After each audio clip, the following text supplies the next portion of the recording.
All right, welcome everyone.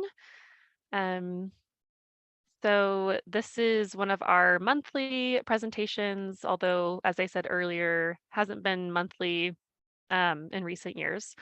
But we're very excited to have Cassidy be our speaker this month. Um, and I will introduce her in just a moment, but I wanted to also say, if you're here for a CEU, you can email me. I'll put my email in the chat. And just email me letting me know that you're wanting a CEU, and I'll get that to you probably tonight. And for those of you who don't know much about TICN, it stands for the Trauma Informed Care Network. And we've been around since 2014. Kristen is a co-founder, and our goal has been to educate people in the community about trauma-informed care.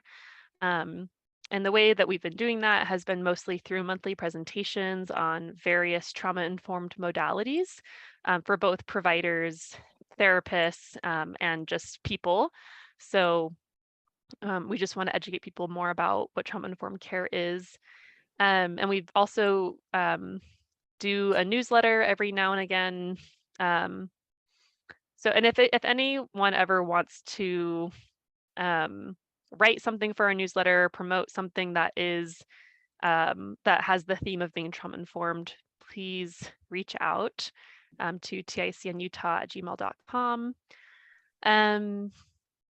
Yeah, and that's what we've been up to the last couple of years. COVID really kind of put a I wouldn't say a damper, but we've taken a big step back since the pandemic. So we've mostly just been doing presentations and the newsletter. And just for folks who are just joining, if you're here for a CEU, please email me at ticn@gmail.com. I put it in the chat. And with that, I will go ahead and introduce Cassidy. Is it DuHadway? Is that how you say your name, Cassidy? It is, yep. Okay. So Cassidy DuHadway is an LCSW and is a highly sought after therapist and trainer for her understanding and ability to normalize the human experience and help humans through their healing process. She specializes in trauma, early childhood wounds, and training therapists to become amazing therapists. That sounds great.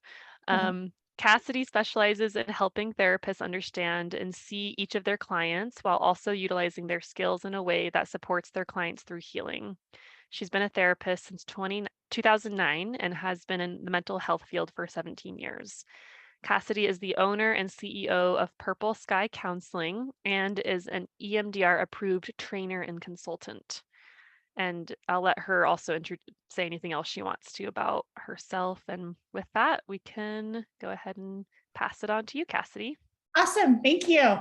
Yeah, so everything she said, and I live up in Heber, but I have offices in Murray as well as in Heber, and so I have quite a amazing group of therapists that work with me. But one of the things that I love about the Trauma Informed Care Network is it really gets away from like the power dynamics of therapists and people. Like we're just all humans, we're all people, and really learning how to talk to humans and support humans, regardless of how they choose to do their healing, is super important.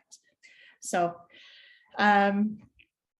I think it was Laura that reached out to me, or it was Christian, I don't remember, and asked me to do a presentation, and I had a couple of ideas. And so they asked me to do this presentation out of my ideas. And it's about religious and spiritual trauma and really understanding it through kind of the childhood attachment and childhood development lens. And so if I say any big words that nobody understands, interrupt me and ask. Totally easy. I fall into talking about things really easily. I can talk about the subject for days. And I do teach trauma. So it is what I live and breathe. So if there's anything that I say that you don't understand, go ahead and interrupt me and I'm happy to share. So any questions before we jump into the training itself? Okay. Then let me go ahead and start my fancy PowerPoint. let me, oh, there it is. Okay. Can you guys all see that? Awesome. Then let me move you to my other screen so I can see you all. Okay.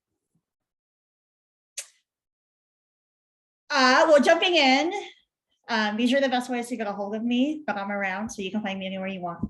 But there's a couple things I kind of wanted to go through today, especially with religious and spiritual trauma. So what we're going to start with is, oops, sorry. Okay.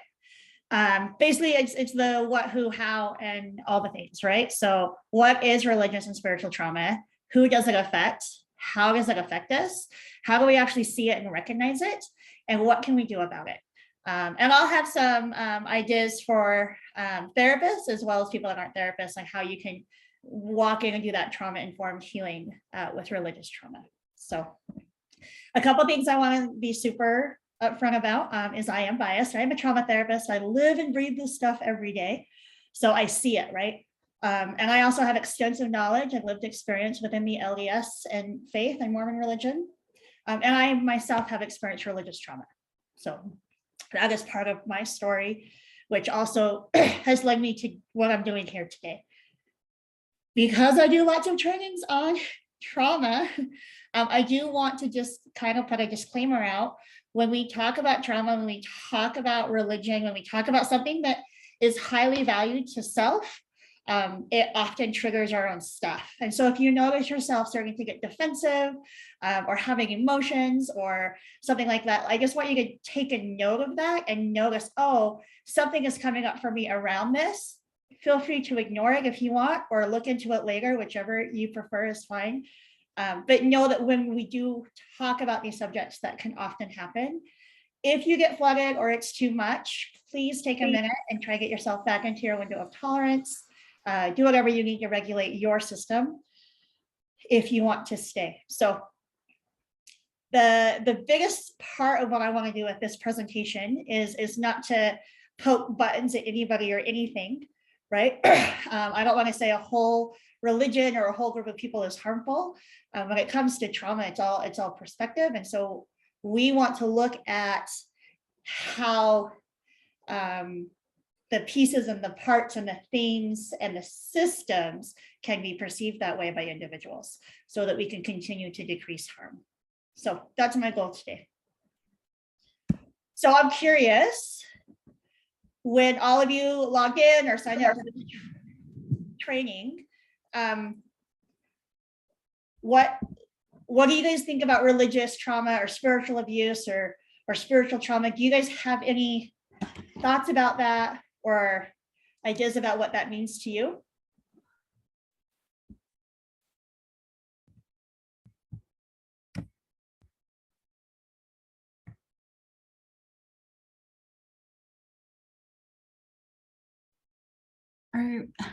Hello. Yeah.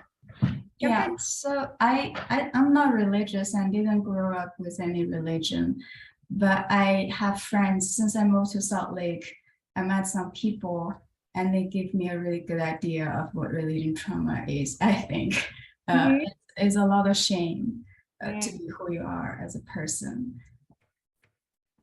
I think that's a great way to describe it. It is a lot of shame in who you are as a person. Yeah, absolutely. I call it toxic shame sometimes. It's that underlying sense of self that we lose, right? Yeah. Mm-hmm.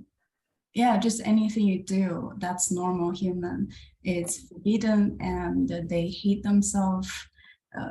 So I think that's mostly I hear. Maybe there's something more and I don't know. I'd like to hear more. Absolutely. I think the shame is a huge piece of it, especially when we talk about any kind of trauma itself. But when I talk about the childhood attachment trauma and spiritual trauma, there's a huge piece that just is this toxic shame of self, right? All those things. What about anybody else? Does anybody else have any thoughts about what trauma is or isn't? And I can't see the chat, so if somebody writes a question, if somebody would read it out loud, that'd be great. I think there's 4 typical ways that religion can harm, and I'm trying to remember what they are, but I know one of them is a cognitive injury. It's like if you don't believe the way I believe or interpret this text the way I do, you know, you're not a good person, or however. Yeah, like if you don't actually believe the way I believe, then you are something. Yes. Yeah, absolutely. Yeah. We'll go through a bunch of those different pieces, and what they and how they kind of look at. There's a lot of new research that's starting and coming out, so that's kind of a fun thing. Anybody else have any thoughts on what religious or spiritual trauma is or isn't? Well, I like that you bring up like early childhood attachment trauma, because I find I've seen and experienced a lot of people can kind of take trauma from their human parents, and that becomes part of their relationship with a higher power.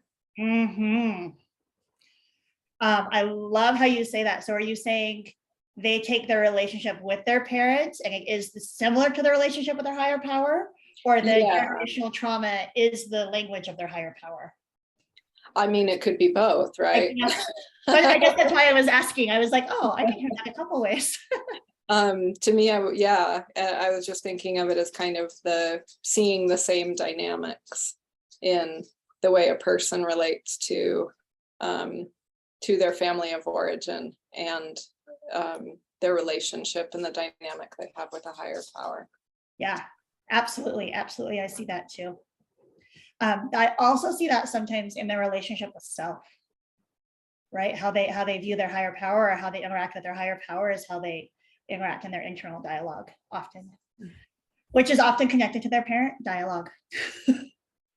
So awesome. Well, thank you so much for sharing. I really want to start with kind of that foundation, and I want to kind of step back just a little bit, and I want to define trauma first so that we're all kind of starting from the same place. This is just a working definition. There's lots of definitions out there and people change them and use them in different ways. So this is my preferred working definition. It's anything that overwhelms our natural ability to cope.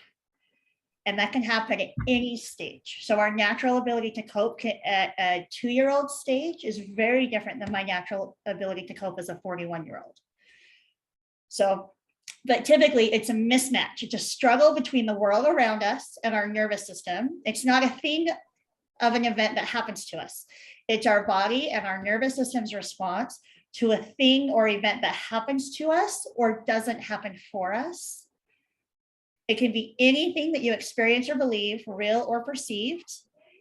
It can come from messaging, ideas, concepts you receive, and it leads our system to a sense of unsafeness. And that means different things for different people. So I use unsafeness on purpose because people will have a sense of unsafeness for different reasons. The really cool thing about trauma, I think, is there's actually no one thing that is inherently traumatic. It is always subjective, right? So the group of us could experience one thing and we would all experience it differently. It could be traumatic for some of us and not traumatic for others, right? That's why you often have family systems that experience things differently, as well as groups of people as well.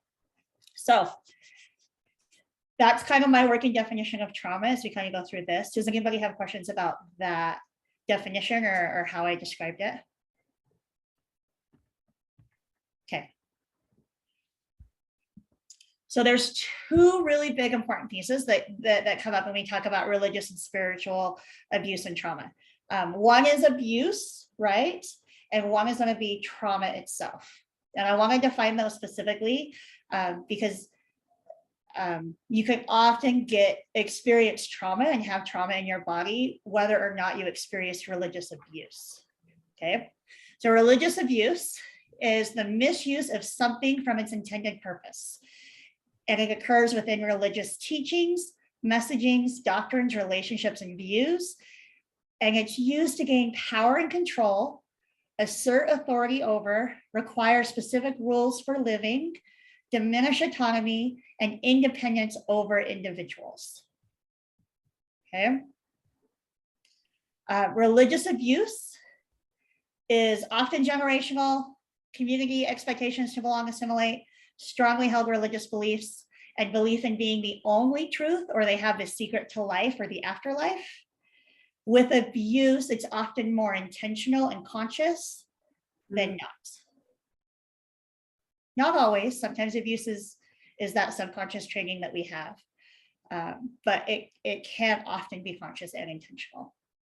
Now, if we step back from just the abuse piece of things and we look at religious trauma results from an event, a series of events, relationships, or circumstances within or connected to religious beliefs, practices, or structures that is experienced by an individual as overwhelming or disruptive. It has lasting adverse effects on a person's physical, mental, social, emotional, and spiritual well-being. Right? That's where that toxic shame, it has that lasting adverse effects on that shame that we carry in our bodies. When we start to talk about these things, there's the I can't think of it right now. Religious trauma syndrome that's kind of been talked about a lot. And what they're finding with the research is religious trauma syndrome was a very specific way to look at religious abuse itself and not at religious trauma. And so it's very specific in its diagnostic, but it doesn't encompass all of trauma itself. And so when you start to look at religious trauma and understand trauma in a trauma-informed way, right, it can be much more in-depth and deep there as well. So know that that's a piece of it, but we're really moving into a more complex definition and understanding of it. So religious trauma can happen in two different places when we're dealing with religious and spiritual trauma. You can get it from the religion itself, right? You can experience trauma from the religion, the teaching, the messages, the practicing. That can be perceived as trauma for someone. And you also can get trauma from leaving the religion, right? So you get this really fun double whammy. So you have this experience in this group of people, in this system, and you experience trauma there, but then the process of leaving that system or leaving that community is traumatic itself. So a lot of times that, like, you lose your community and support, your intensity of change. So some humans, when they shift out of religions or spiritual groups, it is so intense and fast. It's like they're different people in 30 days, but that intenseness of change leaves a loss of self, and they have to re-identify and redevelop their self. They lose their foundational beliefs. If you're taught who you are and what you are and how you believe, you actually have to relearn all of those things, right? A lot of what I see in Utah, and we'll talk about this a little bit later too, when we talk about how the trauma forms, is when people leave the LDS church, it's all of a sudden, it's like they start acting like teenagers, right? They get a haircut, they color their hair, they get a tattoo, they wear new clothes, right? They wear tank tops, right? And it really is because at some point, because of the trauma system, their development stops at some level. And so they have to go through the teenage development and finish that process of developing as they do those different stages. The other thing from leaving the religion is there's a lot of shame and shunning from families and friends, right? And that's active, and that is also inactive. So like the shunning of, I go to church, I have friends every Sunday, everybody talks to me. Now, if I quit going to church, nobody's not talking to me, but they're like not engaging with me either. We just don't have a communication outside of this structure. And so I no longer have that system, right? So the other way that shows up is often in religions, in some religions, you're taught when you leave, you're a bad person, right? So if I am going to believe something, and I believe that people that don't believe that are bad people, when somebody leaves what I believe, I'm not going to interact with them. And that can be very over in behavior, right? Sometimes, and that can be extremely harmful as well. I repeated the definition. You can just ignore the right part of the slide because I've already said that. So with the work that I do with most of the humans I work with, there's a lot of dealing with the trauma of leaving first before we go back and deal with the trauma of the religion itself. They are connected and they're similar and they often will have the same language, but the trauma of leaving religion is present and in crisis. And so we manage that and support that first, and then we go back and work on the bigger stuff from the early childhood messaging and stuff like that. So when we look at religions and spiritual, right now I'm using religions and spirituality, kind of intermixing it. When we step back out of like the religious world, you can have this same concept in both religions themselves or in spirituality practices themselves as well. So know that they can be intermingled there. And I am talking about all fundamentalist religions and cults. So not all fundamentalist religions are cults. It's kind of a spectrum of where each religion falls. And then within the religion itself, where each group of families or neighborhoods fall, right? And then same with cults, where that falls on that spectrum as well. I'm not going to go over cults tonight. There's some checklists you can kind of go through and see and explore what defines a cult and doesn't define a cult. Some examples of fundamentalist religions in the US are going to be the Southern Baptist Conference, the LDS Church, Islam, Orthodox fundamentalism, Christian evangelicalism, Scientology, Jehovah's Witness, and the Teal Swan Group, if everybody saw that documentary that came out. You can also see this exact same process and experience when we're talking about gurus and politics. So just know that this concept that I'm talking about here also goes into that world as well. Okay, so how we start to recognize our religious trauma is through starting to identify adverse religious experiences. Have y'all heard of adverse childhood experiences? Where we can kind of look at and rank these normed experiences that you might have had as a childhood, right? So the more of these experiences you've had, the more likely you've experienced trauma, and the more likely you're going to have a biological, physical symptom that shows up later on in life, right?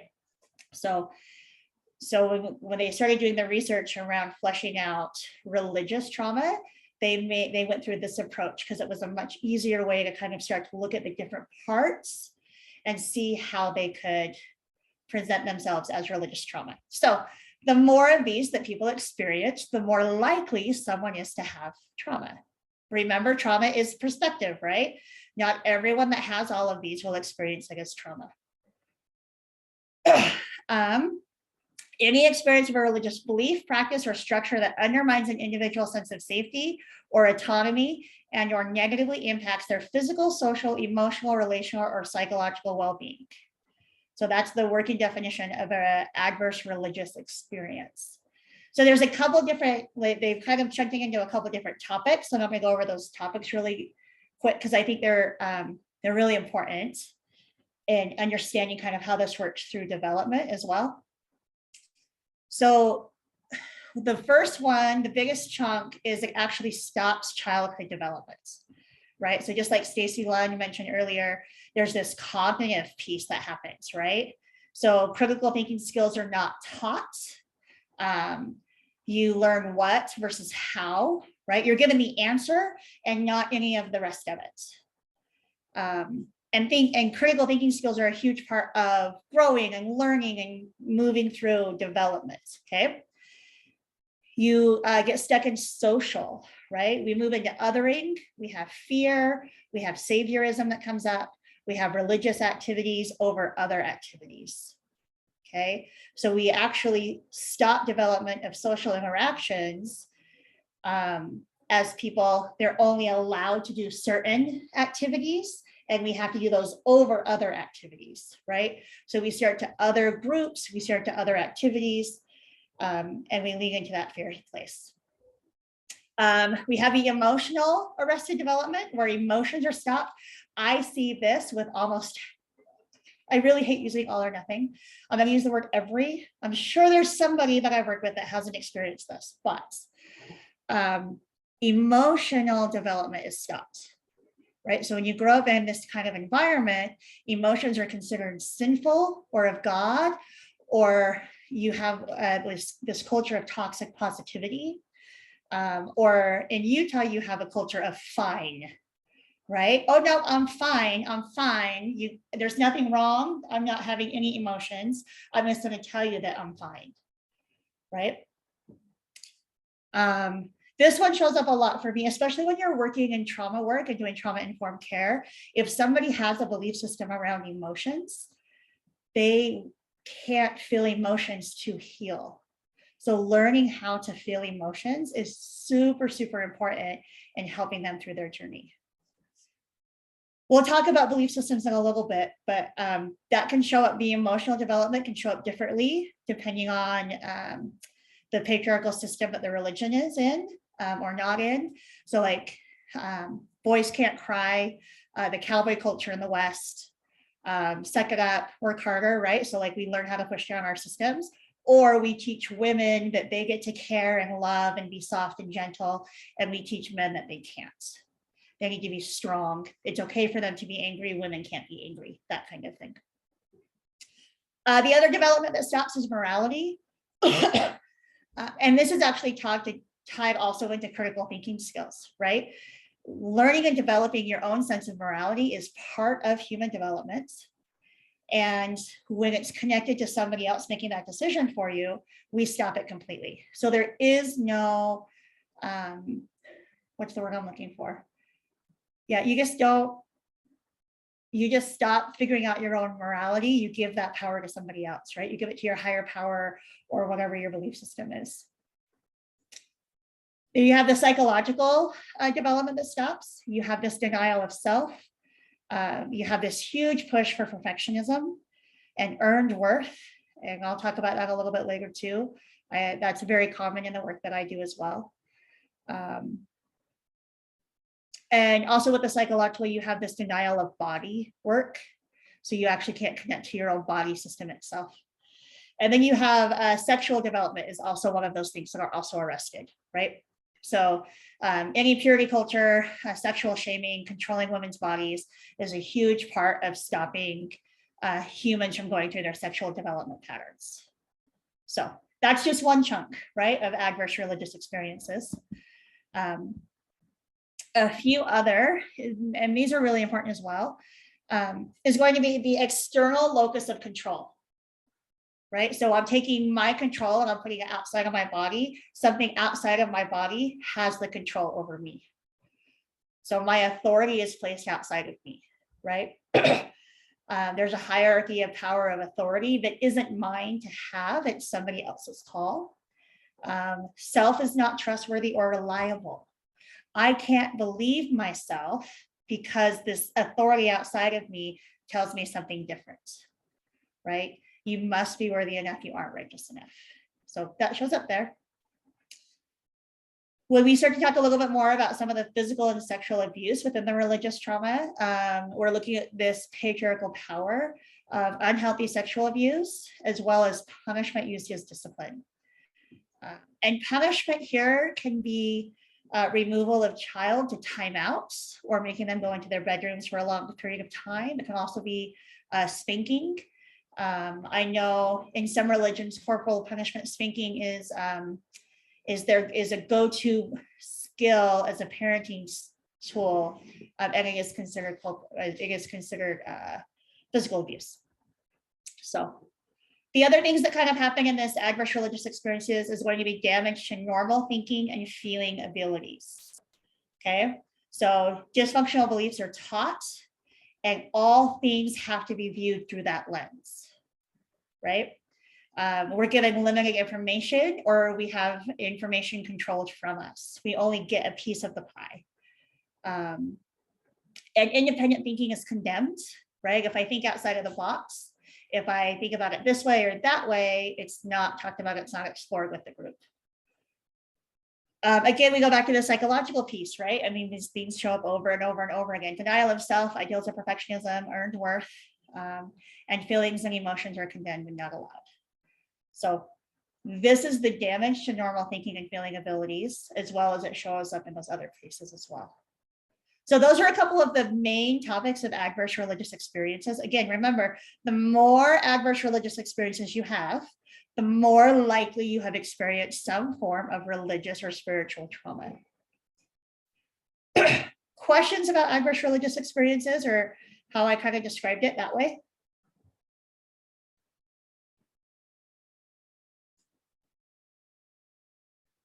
Does it make sense when we start to break it down as like it's the stopping of development, it damages normal thinking and abilities, and we move our locus of control outwards?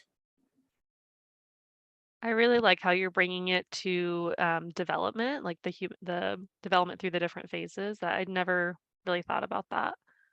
Oh, I have a whole chart for you coming up. Just you wait. Because it really is, it's a huge part of it, right? And we often forget that when we're talking about trauma, my perception of the world actually starts in utero, and it continues throughout my development. So my experiences through every step of life is going to be through my perception of those experiences, and not my mother's or my father's perception or my caretaker's perception, but through my body's perception of that experience. So, which I think is really cool. Okay, so when we're looking at religions and spirituality practices, a couple of things we want to really look at is this list here. And I want to talk about this because it goes right along to what was just said, right? It goes through our development, right? But it's about the teachings and messagings that we hear over time, right? And what I hear when I go to primary when I'm 4, primary is where kids under the age of 12 in the LDS religion go on Sundays during church, and they break it up into ages, and they have their own little like kid spiritual practice for an hour or however long they do it now. So when I'm 5 and I go to primary, I get messaging from that program and that type, right? So as a 5-year-old, what am I hearing and seeing and doing that I may not be hearing and seeing and doing as a 15-year-old, but as a 5-year-old, it's already laid the foundation of that. Okay, so when we're looking at teachings and messagings from religious trauma and spiritual trauma, we want to look at all of these things. So what is the role of the man and the role of the woman, right? So I talked about it a little bit around emotions, where like the role, like emotions are often given to men and women in really defined roles, right? Men are allowed to feel a certain way, but they can't cry, they can't do these other things, and women are allowed to have the other feelings. But we know from our biology, from science, that, well, from my own experience, let's be honest, I have all the feelings all the time, and they come and go. And when I shut one of them off, I shut all of them off, right? So if I'm only allowed to be angry and I don't let myself have those other feelings, what I'm actually experiencing as love and happiness is way less than what I truly would experience. Okay, so the role of man and woman in emotions, but what is the role of man and woman as caretaker, right? Growing up, I was taught that my job was to be a mom, right? Yeah, you can go to school if you want to, but as soon as you stop going, as soon as you get married, you need to have children and you're done with school, right? That was taught to me over the pulpit during general conference and in some fabulous books out there. And so that's what I was taught. So I have to overcome that role, and I have to unlearn that and relearn a new role if I want that, right? There are roles given as parenting, right? Has anybody ever seen parenting put on this really beautiful high horse? It's the most amazing thing in the world. All women should be amazing parents and be perfect at it, right? Not all women want to be parents, right? And the type of parent that people choose to be doesn't have to all look the same either. And so looking at what that messaging is as well. The messaging around the afterlife is a really important one. When a lot of people that are in a believing faith and they have family members leave, it can be a loss of eternity or eternal afterlife family systems. And so that can be a different level of loss for some, right? It's that eternal loss, it's that eternal existence. And we don't always look at that as a type of trauma, but I've had to work through that with a couple of clients. The messaging around sexuality and sexual activity, the messaging around LGBTQ, around who you're attracted to, who you're allowed to be attracted to, around your gender, can be really damaging and harmful, right? Mental health and psychology, there's a ton of religious messaging around mental health and psychology. I don't know if any of you have ever had a friend or experienced somebody telling you should just pray about it and your depression will go away, right? You just need to pray more. You need to be more righteous, right? Lots of teaching and messages around education and science, how to live your life every day. I mean, all of these things, right? It becomes this checklist of everything you do every day. And we want to look at those messagings that we receive. So I wanted to talk about one of the clients that I work with. And the messaging thing comes up for her a lot. She grew up LDS, really, really strong, been LDS for a long time. Her grandparents are LDS, the whole family system is LDS, right? Her mother was in an abusive relationship with her father. Her father was physically and sexually abusive. And mom was in an abusive relationship, right? So she's doing the best that she can to protect her daughter, but can't keep her out, but also doesn't protect her from the abuse itself, right? So they're in this relationship together. But what happens is she would go to church on Sundays and sing "Families Are Forever," or "I am a child of God and God has sent me here." And here's this messaging around families are amazing and you get to be with your family forever and ever and ever, right? And the other message she got in primary was that you can become like God, right? So she started to have this experience that we talked about a little bit earlier. All of a sudden she's thinking, okay, if God's like my dad, if I can become like God, but my dad can become like God, oh, is God going to abuse me too, right?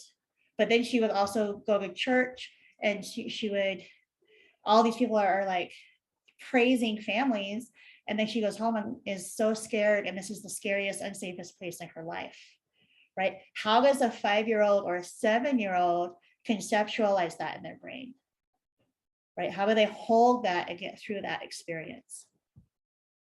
So, okay, I'm going to shift a little bit and I'm going to start talking about belief systems a little bit more. When I'm talking about belief systems, I am not talking about religious beliefs or spiritual beliefs. I'm talking about our internal knowing of our sense of self, okay? So this is how belief systems are developed, right? The development of core beliefs. So when at any age or stage, something happens to us or it doesn't happen for us, our system, my nervous system, assesses for safeness or developmental need, okay? Once it's assessed that, it adds a meaning about self, which is the development of the belief system. So it adds a meaning about self and it files it into safe or unsafeness. It also files the TICN. So it files the thought, the image, the cognition, the emotion, and the body sensation of that experience. Okay. And then it takes all of those things and it uses that meaning to perceive all future experiences through that lens. Those things, the thoughts, images, beliefs, emotions, and body sensations is how we connect to other stories and we connect to our trauma, right? So if we go back to my girl that went to primary, right? And they're singing "Families Are Forever," and she feels a certain way in her gut, and there's a lavender essential oil going on, right? Her nervous system is also collecting in that information. Oh, when you're really uncomfortable and people are telling you that families are supposed to be safe and you're going to be with this unsafe family forever, it smells like lavender and you have this yucky feeling in your guts, right? So now my brain takes all that information, it files it away, And it says, I have to be with people that hurt me forever, right? That's the belief that she developed from that. I have to be with people who hurt me forever. And every time she has smelled lavender since then, guess what gets triggered? I have to live with somebody that hurts me forever, for all eternity. Okay, so that's how we start to collect trauma, and that's how we put meaning to our experiences. So we start to put those words to it. That develops our core belief systems. Does that make sense how it could happen through different developmental stages too? How we might perceive it differently as a 2-year-old, a 5-year-old, and 9-year-old, if it looks like this. I'll go through the stages here in a second just to flesh it out a little bit more for you. So when we look at belief systems, we want to have a healthy set of adaptive belief systems. We want to have belief systems that allow us to make choices in our life, right? And this is kind of an example of some adaptive belief systems that work well, right? I am lovable, right? I can heal from hard things. It's safe to be vulnerable. I can listen to and trust my body. My needs and wants are valid and are met. I can identify appropriate responsibility. This one is a big one with the adults that I work with. It's okay to trust safe people. That also comes up a lot. All of my feelings are okay. Oh, it's okay to make mistakes.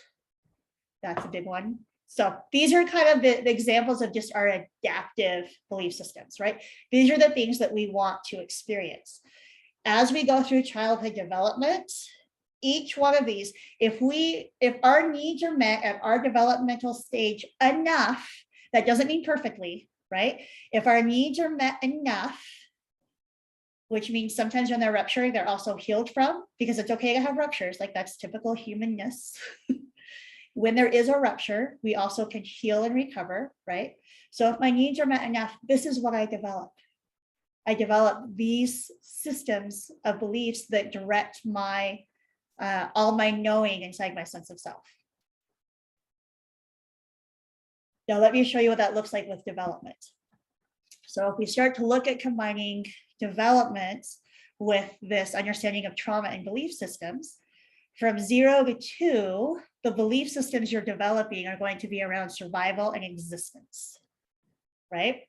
So if you have preverbal trauma is trauma that you have experienced prior to having language. And that could happen in utero at birth or the first couple of years of life. If you have that, most of your language will be around survival and existence, okay? So some negative core beliefs that you might learn if you experience trauma then are going to be, I'm unwanted, I'm unimportant, my needs don't matter, I'm defective, I'm damaged. So that's kind of a list of those really, really young ones. A lot of times it's I'm not safe, or I'm going to die. My existence isn't worth it. As we move through development, right? If you experience trauma in that younger age, you kind of have this crack in your foundational belief system development. So you'll have that crack plus other cracks moving through your developmental stages, because you're now perceiving the world with that crack in place, right? If I have my needs met enough during this stage, I won't, and I can move on, and I might have future cracks or ruptures or childhood wounds, but it may not be about safeness and existence, okay? So just know that it really does flex back and forth and move through all the ages and stages. Age 2 to 4, you're looking at control. I don't know, there's a lot of control belief systems, control in health and diet, in how you parent and how your kids show up. And so you can find control in lots of places. But the belief systems around control are, I'm powerless, I'm helpless, I'm trapped, I'm overwhelmed. So looking at those, we want to move from that belief system into the other. Ages 3 to 5, we're looking at responsibility. I am responsible for everyone around me.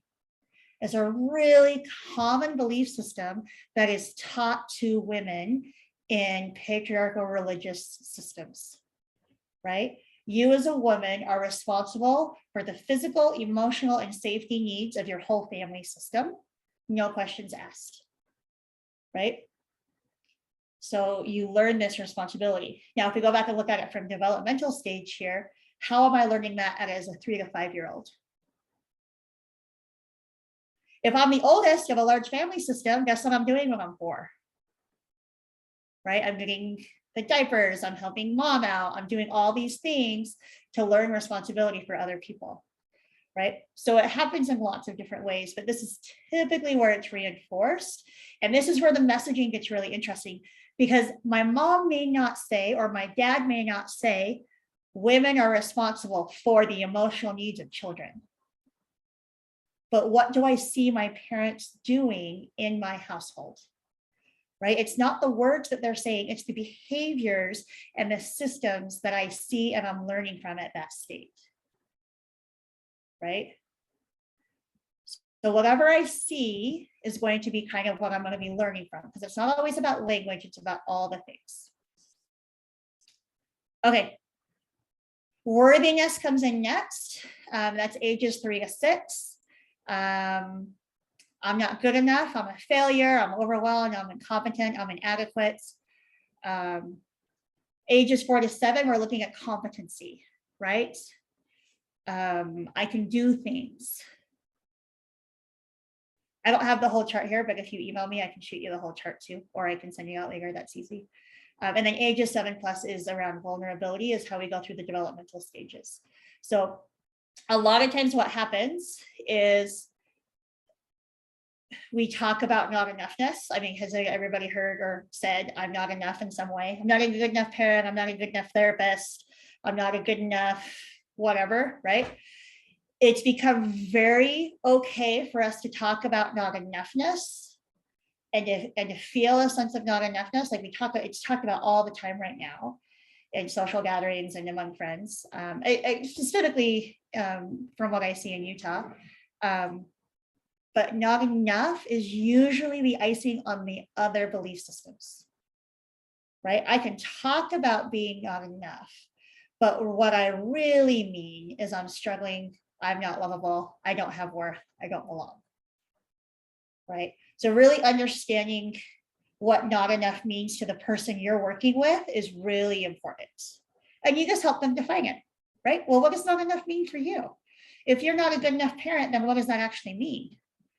Well, it means I'm a failure. Oh, what does being a failure mean, right?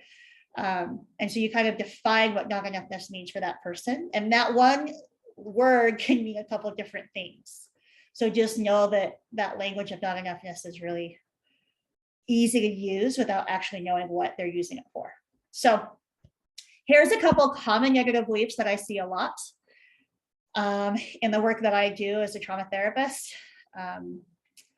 And then there's some common blocking beliefs. And what a blocking belief system is a part of self that has learned a belief that it's doing everything it can to manage my safeness in order to maintain my love, worth, or belonging. Okay, so for instance, let's talk about perfectionism. If the belief is I have to be perfect, right? What does that actually look like in a person? If I have to be perfect, what am I trying to gain? What am I afraid of losing, right? I have to be perfect in order to feel loved. I have to be perfect in order to have worth. I have to be perfect in order to belong into this system, right? So when somebody comes in to work with me and to do trauma work, we now have this conflict going on between their protective part of being perfect and healing and working through trauma, right? Because if you're going to heal through a belief system of I have to be perfect, you have to learn that it's okay to make mistakes, which is counterintuitive to the protective part that believes mistakes actually are not okay. See how that cycle kind of throws them into a loop? The statement on the bottom, this is kind of how I've seen it show up over and over and over again. So this is kind of how I say it most often. I have to act and look and be a certain way in order to have love, worth, or belonging. Which feels like not enoughness, right? It actually just feels like really toxic shame. over and over and over again. And we kind of work in that. So I want to introduce you to another person that I've worked with. This is Sam, and she is 55. I think she was 55 when she started working with me. Yeah, we worked together for 3 or 4 years. She came in, she just had anxiety, right? Like, well, she actually just came in because she was an empty nester. Her kids had just left. She had one like 17-year-old teenager left in the house. She was bored. And all of a sudden there was nothing to keep her anxiety busy. And so she had tons of anxiety, but she didn't even know it was anxiety because it was so familiar to her system. This is just how she worked. Well, this is just how my brain works. This is how I think. What do you mean this is called anxiety? Wait, there's a name for this, right? It's that conversation. So she came in to work with me. She was a constant diet cycler. So she was on a diet for a month or two. She would work out for a month or two, then she'd be off for a little while. And then she would go back on the diet. We started working together, and I just started, we just start with having conversation and learning more about each other. But as I kind of noticed this cycle of diet cycling, right? I started looking at it, like, oh, so tell me what that's like. Because she came in one day, she's like, oh, I started a new diet. I'm so excited. I feel so good about myself. I was like, oh, that's interesting. You feel good about yourself. Well, what is a diet going to give you? Well, it's going to make me feel healthy. I'm like, oh, that's interesting. I didn't know. How does healthy feel for you? Right?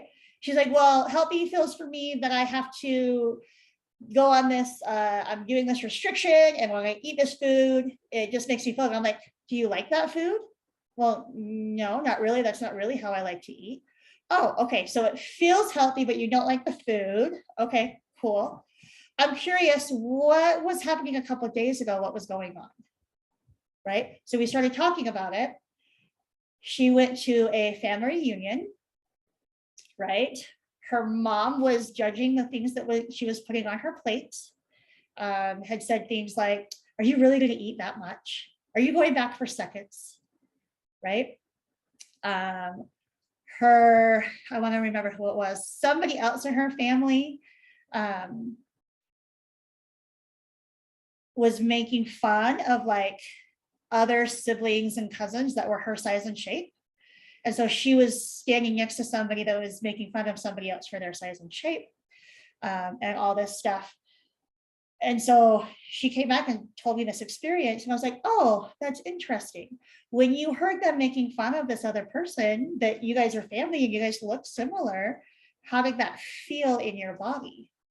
Right? She's like, well, honestly, it felt like they didn't want me there. I shouldn't be there. Right? My body doesn't belong. I don't belong in that family system unless I look a certain way, unless I eat a certain way. Oh, that's interesting. So we started pulling through it a little bit more, right? And that language of food around the food system was the exact same language that her family used around spiritual and religious practices. And so the food became the daily example of judgment and shame from parents that she also received with her religious practices. So again, remember how trauma is connected through a thought, image, belief, emotion, or body sensation. So this belief system is now connected to her belief system around belonging. If I'm not spiritual enough, I no longer belong. If I don't look the right way, I don't belong. She had a toxic felt shame sense of unsafeness around not belonging connected to both of those that were connecting in her trauma system. Does that make sense about where it started and how we learned about it? We worked together for a long time. The first time she started the trauma work that we did, she started hearing and seeing that messaging at 2.5 years old around belonging. I have to belong a certain way. She was told what clothes to wear. She hated it. She didn't like bows. She was fine with dresses, but she didn't want to wear bows in her hair. And she had to wear a bow every time she wore a dress, right? So she was taught from the very beginning that she could remember at 2.5 years old about I have to act and look and be a certain way in order to belong. So that's the work that we did that went back to that system. That showed up for her as trauma that had a really big religious and spiritual take on it for her. Now, during the work that we did, for her, it was a lot about belonging and about worth, right? So part of the work that we did was we had to disconnect from the family system. We had to unlearn the connection to and the teachings from the family system. We had to redevelop her own connection to her higher power. She's still a fully true believing LDS human, right? So I have to stay within her cultural belief systems. Absolutely, that's trauma informed. You have to stay within somebody's belief systems, especially in religious and spirituality. So we disconnected from the family system, and then we were able to reconnect to our sense of belonging and worth, to our higher power. And as we did this reconnection to this higher power, we actually moved the external locus of control from the higher power into an internal locus of knowing I have worth, I have belonging. So that was the cycle we did with her.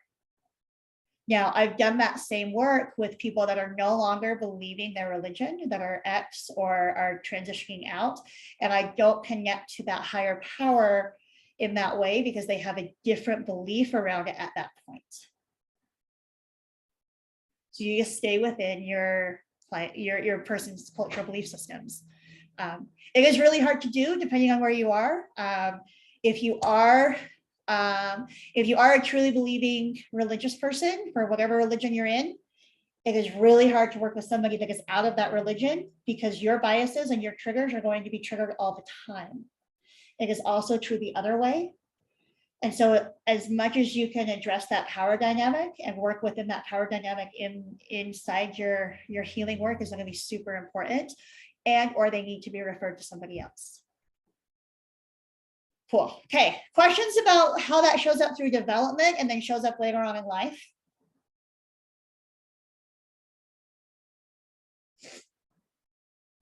Okay. I want to talk about one more person before I talk about some of the ways to kind of work with religious trauma. This is Tally. Tally was 26. She was an ex-missionary. She had a ton of anxiety. She was a self-proclaimed perfectionist.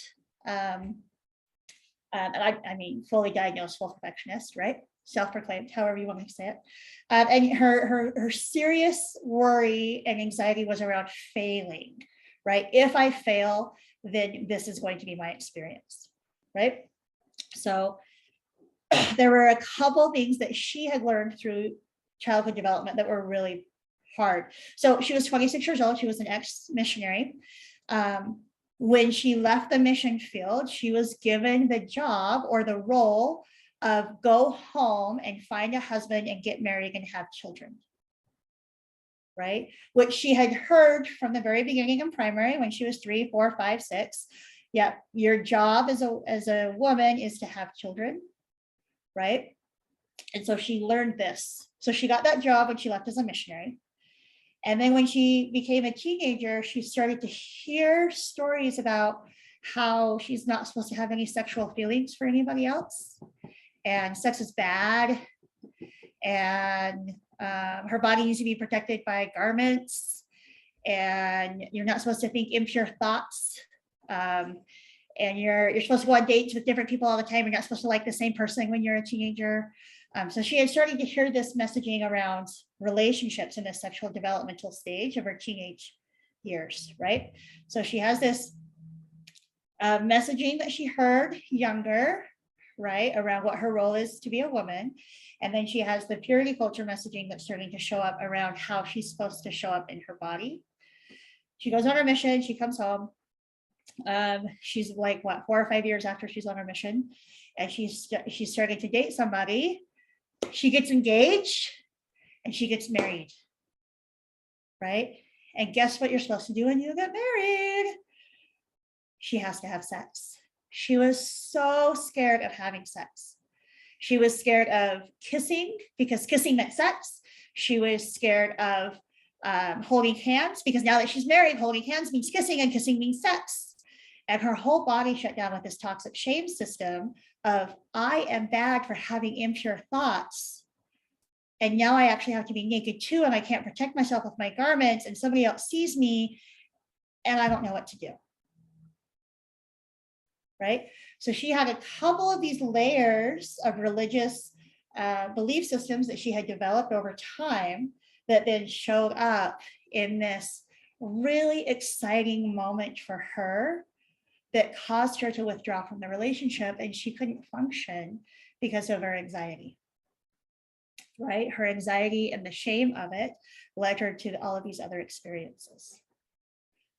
So those are just two examples of how it kind of shows up in different ways at different stages, and where some of those teachings and messagings can come through that developmental place. So when I worked with Kelly, we worked together for 2 years. And she moved through it. She worked through her stuff. She learned how to move into embodiment. She learned how to feel feelings. She changed her belief systems around her sexuality and her body itself. And I mean, I haven't seen her for 6 years, but she was still married, and their relationship ended up in a better place than it was when I met her. So, but it's hard work. Trauma stuff is hard work. So, okay, so I'm moving and talking about treating religious trauma and some of the different things that are really important to do. Before I do that, does anybody have questions about this kind of the development of belief systems, or how that looks in attachment or anything like that?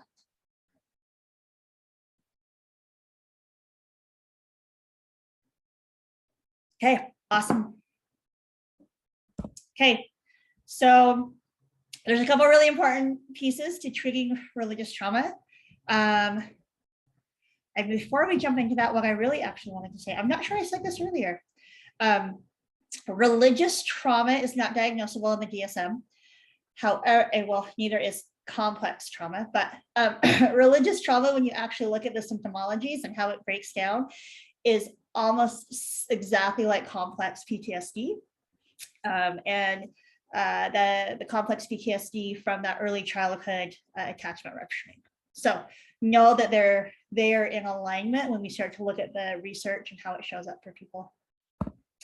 Okay, foundations for working with religious trauma. You have to be trauma informed.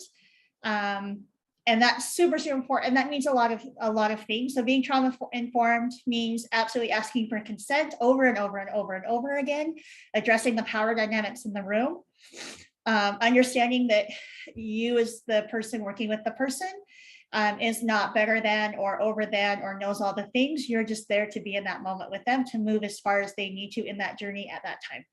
That's it. Okay. And then the other really big important piece about trauma informed that I think is super valuable that we don't talk about enough, we will have ruptures with our clients. We will cause harm. We have to heal and repair every time. We want to be the example of that. We do our best to not, absolutely, but I also say things that are not okay, right? Or I push too hard one day, or I use a word that triggers something, or they perceive something. Regardless, it doesn't matter. Their perception is key in my therapy room. I have to apologize. For some of the people I work with, I am the only example of a healthy attachment figure. So I have to almost lean into that more, the more complex my clients are, right? So a couple of thoughts there. You need to know where they are in their faith. Are they truly believing the religion or spirituality or practice that they are in? Are they half in? Are they half out? Are they during that faith transition? Are they in the deconstruction? Are they deconstructing just their faith, but not the other isms connected to it, right? So are we deconstructing the religion, but we're not deconstructing the patriarchy? So we have to stay in the patriarchy and deconstruct the religion, right? We have to know where our clients are at. Or are they X and completely deconstructing in any way, shape, or form? And you have to work with them where they are. You can do trauma work around religious beliefs, whether they are inside or outside of that system itself, right? You just have to stay where they are so that you can stay within that system for them. I talk about de-shaming all the time. You have to de-shame, de-shame, de-shame, de-shame. You're going to normalize their humanity and accept them as they are, especially as we move into a trauma-informed work, or we move into religious and spiritual culture. Culture and or the religion itself doesn't always accept them for as they are. Remember, they have to act and be and do a certain way in order to something. I'm going to allow them to show up exactly that way always, however they need that to be.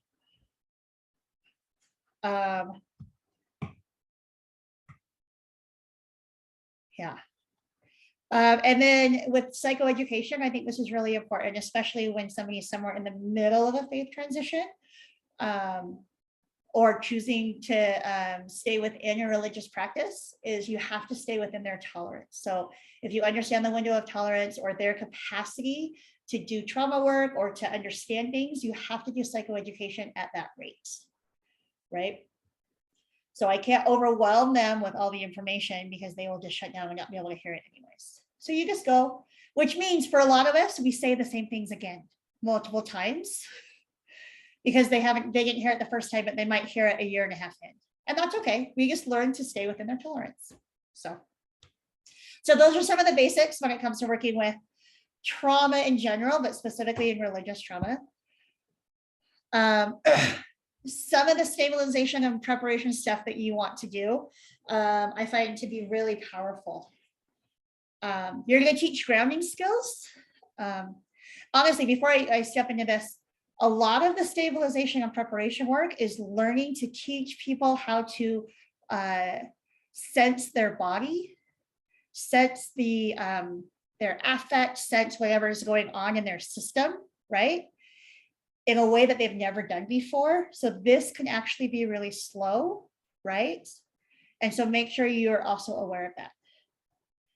So I do grounding skills, right? What does it feel like if you take off your shoes and you like grab the carpet with your toes? What if you take your hands and you rub them on your thighs? How do you start to feel this sense of grounding? For me, it's jumping on the trampoline. For some of my adults, I'll bring out my little kids' little trampoline and I just make them jump for 5 seconds, or do what are these things? Jumping jacks, 5 jumping jacks, and notice that sense of grounding in their physical state. I do breath work. Breath work can be contraindicated for more complex trauma. Breath work and mindfulness are sometimes contraindicated. If it is, don't go there. You'll get there eventually, but you can't start there. Or learn how to do it in a trauma-informed way, which would be giving them permission and teaching them how to not do breath work when you're doing breath work with them. Does that make sense? Like how they get to have consent in that. I do lots of imagery, so a lot of guided imagery. I do the container, calmer, safer place imagery. I'll do a guided light, healing light imagery, that kind of thing. I do a lot of somatic work, a lot of learning how to sense their body, a lot of learning how to release the stress cycle through their somatic system as they learn to sense their somatic system. Anything outside in nature, go for a walk, go sit. Some of my clients, we literally just start with sitting on the front porch for 2 minutes before something. So it's a timeline for 2 minutes outside in their home, outside their home, and then they can go back to whatever they were doing, right? My goal is to get them moving in some way outside. And then I want to find any tool that works for my humans, right? So experiment, explore. Really, truly, when I go into stabilization and preparation, I'm going to give them 75 tools, and 3 of them will work in that moment. And then 6 months later, 10 more will work for them, right? So we have to start with where they are, use the tools that work as we increase our window of tolerance and our capacity to move into a calmer state. And it also gives humans permission to say no, consent, right? We're talking back about consent. Here's 10 to choose from. You can choose any of them or none of them. Cool. We're going to talk about it next week, right? So they have consent and choosing what that is. When I do stabilization and preparation, I do a lot. I start to create and develop an internal sense of safeness or an internal sense of trust for humans. Oftentimes with trauma, what happens is we move into some form of dissociation where we disconnect from our head, our frontal cortex from our body itself. And so as I move into this grounding experience, I need to reconnect the head and the body, not completely. You have to do a lot of other trauma work stuff for the more complex humans. But I'm going to start to move into reconnecting that in moments that my people can handle, right? They can tolerate. So we start to identify and recognize emotions. We start simple. I don't start with a huge emotional pillow. I start with 5 or 6 emotions. We start there and then we grow, right? We identify and recognize triggers. We create anchors. What's some practice or anchor for you to come back to when you need to? We tap into a new sense of safeness. For some of the humans I work with, they don't trust their body. They don't trust their family. They don't trust like the people they live with. And so we start to develop a sense of knowing what trust feels like talking to me. Right? And I can teach them what trust is. And then we can start to look at the people around them and start to connect them to what that safeness and that trust might be with other people. My goal is to increase their tolerance, their window of tolerance, and move them into safety and versus tolerable. Sometimes humans, when we experience trauma, we become familiar with whatever that experience is. Whatever becomes familiar becomes normal to us, right?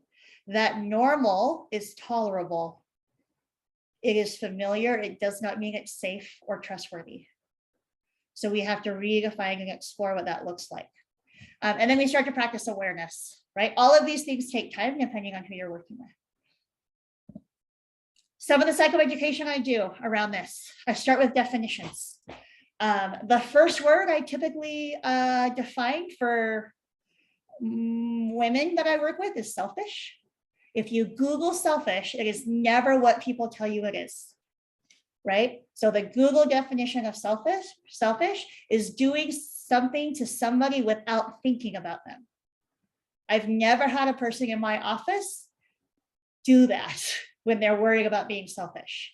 They're literally thinking about everybody else at the same time as they think they're being selfish, right? So the definition is in conflict with what they think it is. So we redefine definitions. I redefine guilt and shame. In many of the patriarchal religious systems, guilt, the feeling of shame is taught to be guilt, and the responsibility is placed on the onus of the individual, instead of understanding that it's an experience of shame, right?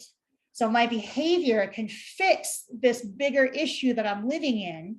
So I am bad because I can't do the behavior in order to be righteous enough in order to feel the spirit, right? So it's taught and called guilt, and the experience is shame. So we redefine guilt and shame. You have to teach how to make friends and how to find community when somebody's left a religious group and they've lost that. How to recognize safe and unsafe. Boundary work. Boundary work is really important.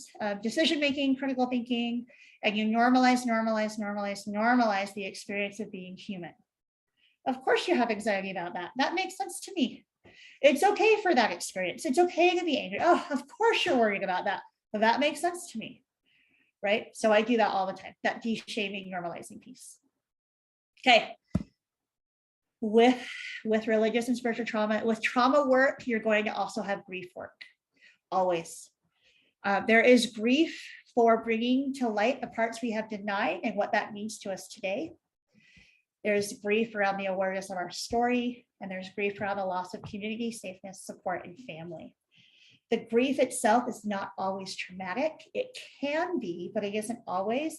Often when I'm doing trauma work, we have to also do grief work too at the same time. So it kind of goes hand in hand with some of the work that we do. I hit on boundaries before. I'm not going to talk about it much today, but you're going to reframe concepts of safeness and range and teach people how to start to learn how to set boundaries. How to recognize red flags and step out of relationships, that kind of thing. I give almost everybody scripts. I teach them and give them the words to say, just like I do with my kids, right? Hey, like I have a 7-year-old. Hey, when somebody comes up to you and they say something mean to you, here's 2 options of what to say.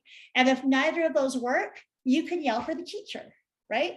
So I do that for my adults too, especially as we're moving through those developmental stages and relearning those belief systems. I have to teach them the scripts at the stage they're at relearning that belief system and that behavior. And then sometimes you'll shift into adult language really easy, and that's fine. And sometimes they'll move through it themselves. And we practice it. We practice it in office as well as outside of office. So we talk about trust. They have to relearn how to trust their body. They have to relearn how to trust themselves. They have to relearn how to trust trustworthy people. They have to learn how to identify trustworthy people in religious and spiritual systems that are more harmful. You are told who is trustworthy. Trust God. God is your higher power. Trust the bishop or the clerk. They're the ones that will make the decision. Trust the dad. They have the patriarchal power over the family system. So we have to reteach how to move into trust of self and trust of others. And I use this. This is, I forget what it's called when it's just the first letters. I don't know. It came from Brene Brown. She does a talk on it called The Anatomy of Trust. It's probably the thing I use most from her. But this is how I teach people to trust and like really look at somebody and figure out if they're trustworthy or if I am trustworthy for myself in that state. Right? So it becomes a rubric for us to relearn trust.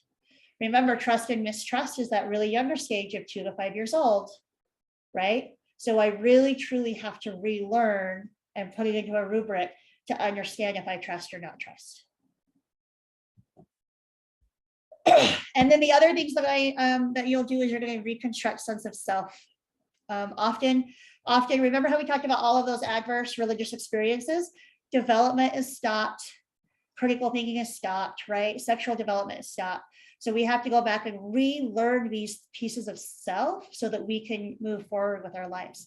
Values are often prescribed to someone versus chosen. But if we talk about women's and parents, right? The value of being a parent doesn't mean it has to actually be a value. I do not have to value my family first. Ever. I can, but is it a choice or was it prescribed? So we identify that, right?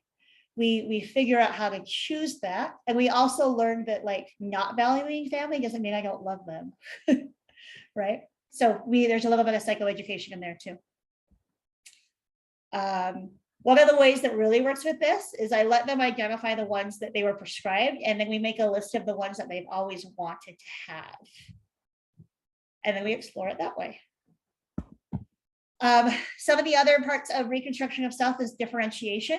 So they have to continue their childhood and their teenage development. They have to differentiate themselves as an individual in a relationship, in their sexuality, and all of these things. What are the pieces and things that make them them that they want to hold on to versus what they were given? So we do a lot of reconstruction of self. Once I do all of those things or start on all of those things, right, then we'll move into processing the trauma itself. And there's lots of ways to do that, both in a therapeutic setting, but there's lots of really amazing community I can't think, community and Native American and other groups that do really great community trauma work as well that are not only in the therapeutic relationship. So know that there are other ways out there than just what I do. So, but that's it. That's the end. I have some time for questions, I think. So does anybody have any questions or want to know more about any of those things? There was a question in the chat about the availability of your slides. Oh, sure. Would I be able to send them out to the participants? Yeah, I can get those to you. I will not do it tonight though. You'll have to wait next week sometime. Sounds great. Okay. Thank And you. Laura, you'll probably have to email me and remind me. I'll do that. Okay.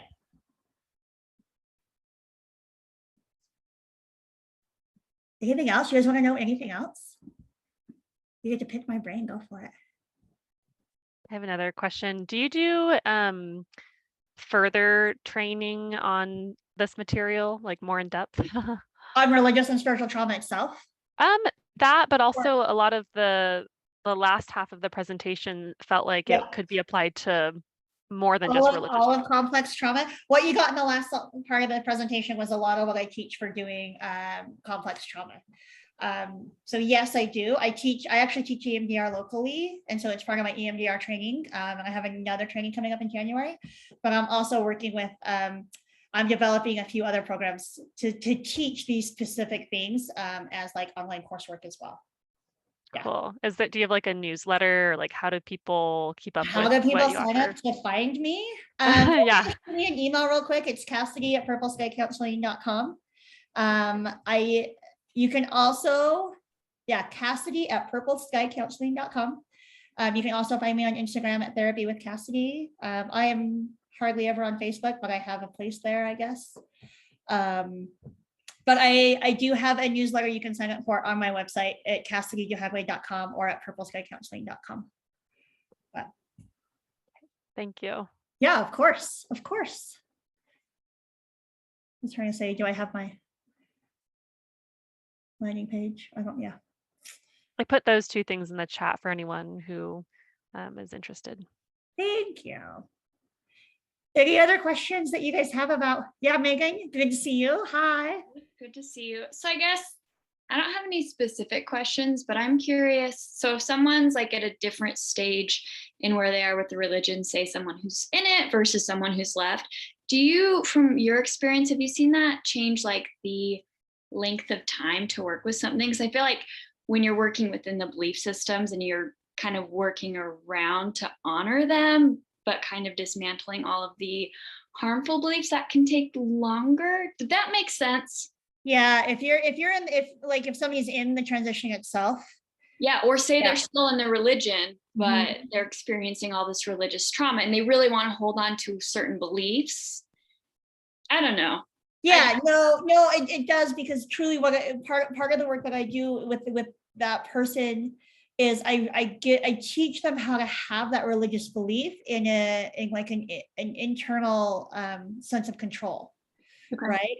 So we choose the practices, we practice the practices, we choose the parts that work for them, and then we do the work around the religious trauma so that they can still have the parts they want without it being connected to that. Does that make sense? Totally. So from your experience, do you see a difference in like treatment length for someone who is at a different stage in that transition?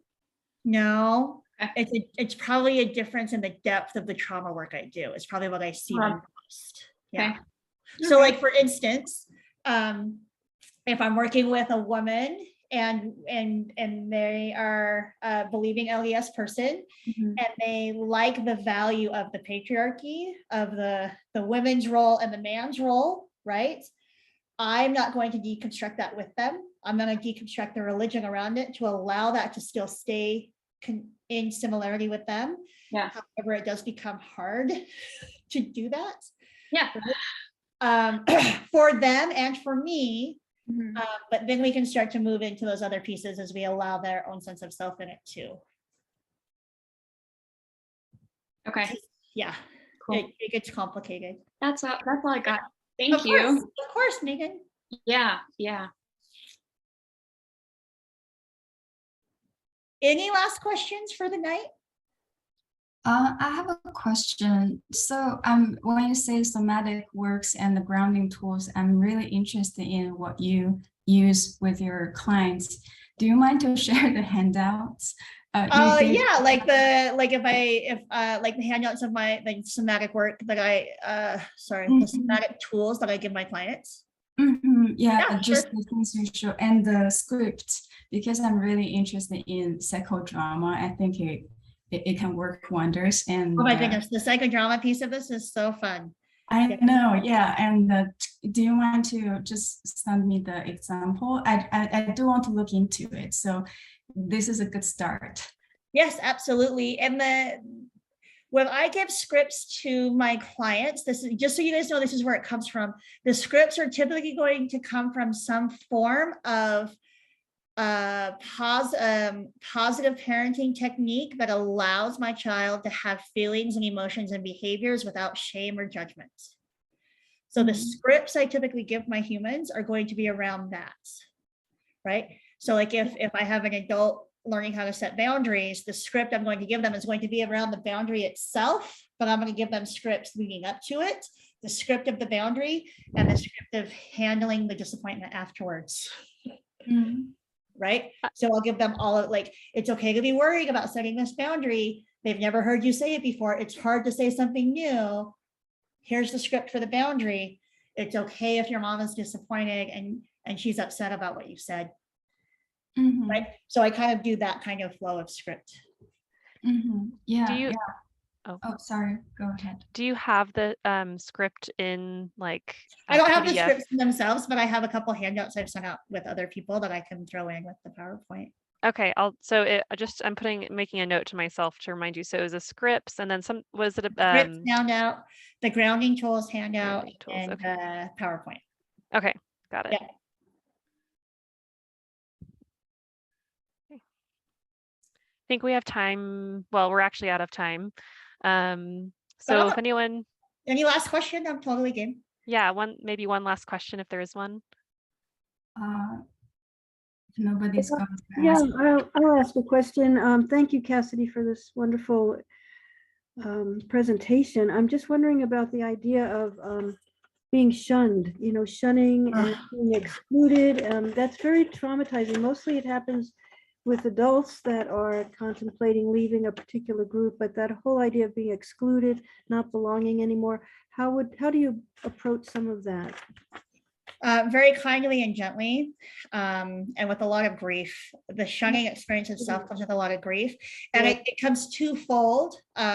So remember that the teachings that you're given through your development in a religion or after you join a religion around others, right, is part of your trauma story, and then the experience of being shunned itself is part of your trauma story. Right. So if I leave this religion, I am now the bad person.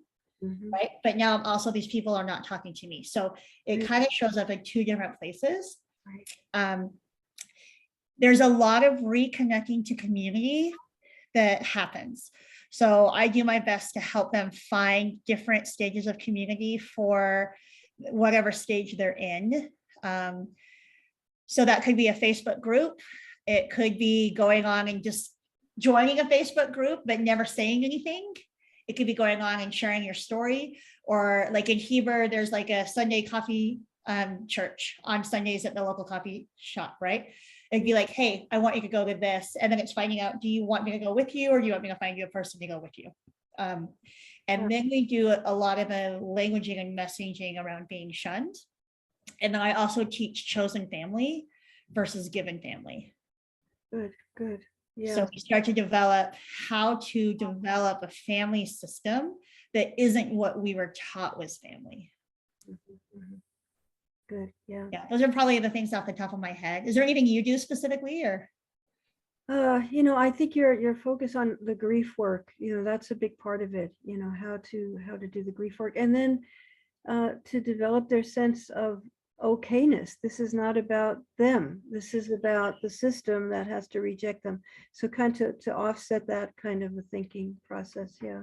Absolutely. I think that's super important. And that made me think of something else. You can do a lot of the trauma work by separating system from the spirituality. Yeah. Or the culture from the religion, regardless of what you think about the religion. Right. Whether or not it causes harm, you can stay within somebody's belief system and separate the culture versus their chosen religion. Very good point. Yeah. Good. Thank you. So absolutely. Yeah. I think there was one more question. Yeah, if anybody has one. I can talk about this for days. So. Yeah, this is just a question in general. So have you ever met anyone that's left a religion without trauma? Because I feel like the existential crisis is common when you change your belief system. but it doesn't have to be trauma always. No, yes. Now, I'll say this, existential crisis doesn't have to be traumatic. Existential crisis is actually part of development. If you look at when people usually experience existential crisis, it's in that young adult stage, right? 18 to 21, 18 to 24. And so it could just be part of going through their development, and it's actually not trauma. Have I met, so I have worked with other religions. I typically work with people in and or having left the LDS faith. My answer would be no, not that I have worked with.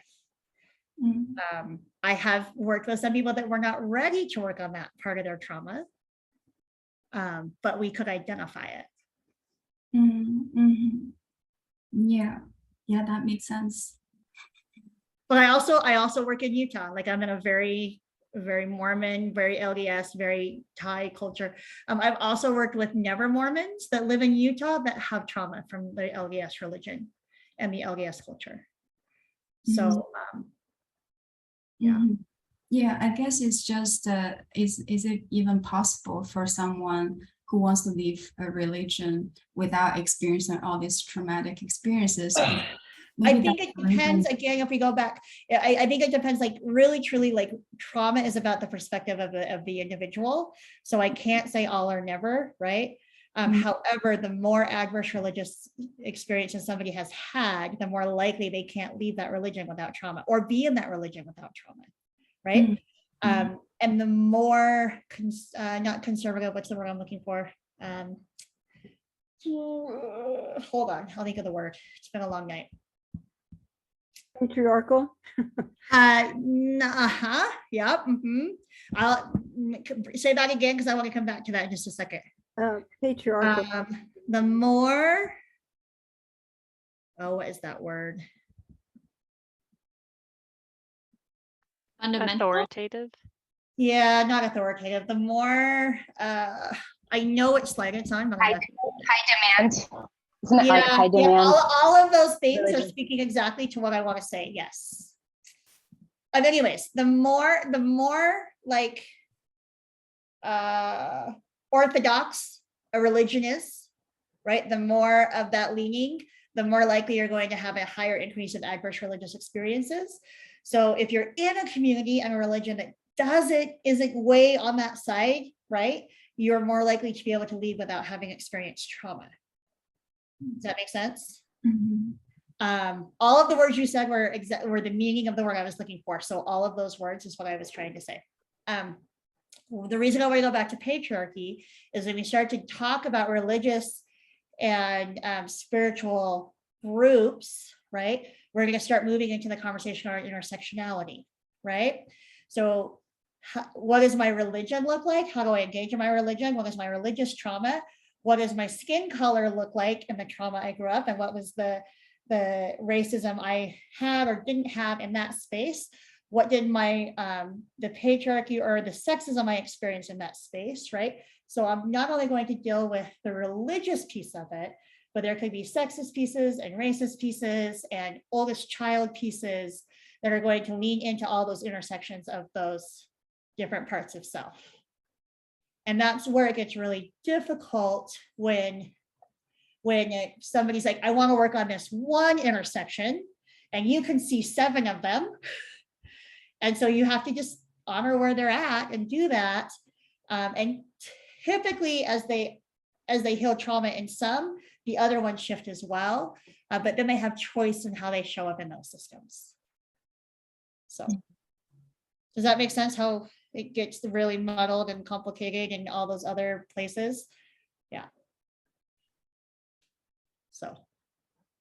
Thank you. Of course. Yep. All right. Well, thank you, Cassidy, so much. That was really interesting. I know I want to know more, like I said, so I already followed you on Instagram. Thanks. And so everyone, just a reminder, if you're looking for CEUs, please email me. I put my email in the chat. It's just ticnutah@gmail.com. And I'll send out the recording and the presentation slides and the resources once I email Cassidy next week. And otherwise, I think that is it for tonight. Yeah, unless Cassidy, you had any final words. Nope, I'm just so glad I get to be here. Thank you so much for letting me share the things that I've learned, and I've learned those from my clients and all the hard work they've done. So thank you very much for your time. Yeah, thank you. And thank you everyone for joining, and be on the lookout for our next month's presentation, which is on, I believe, oh gosh, it's I can't quite remember, but I'm pretty sure it's about wilderness and using nature and being in the wilderness for trauma work. So I will I double also check do on that. that. I highly recommend it. Yeah. I hope everyone has a really good evening, and hopefully see you again in the future. Thank you, Lauren. Cassidy. Hey, you're welcome. Have a great night. You too. Have a good night, everyone.